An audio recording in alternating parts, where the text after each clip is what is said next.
প্রেম একটা অন্ধকার রাস্তা, যেখান থেকে সহজে বের হওয়া যায় না।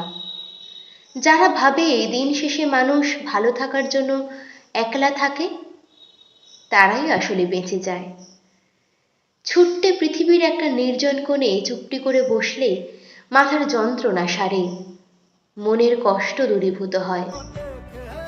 আর যারা একসাথে থাকার জন্য নানান নাটক করে, তাদের ছেড়ে বেরিয়ে আসাই উচিত।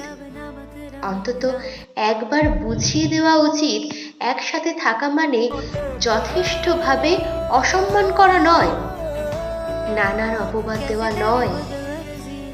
মানিয়ে নিতেই হয় জানি, তবে মেনে নেওয়াটা একটা সীমা পর্যন্তই ভালো। নয়তো লোকে ফালতু ভেবে পা মারিয়ে দিয়ে চলে যাবে।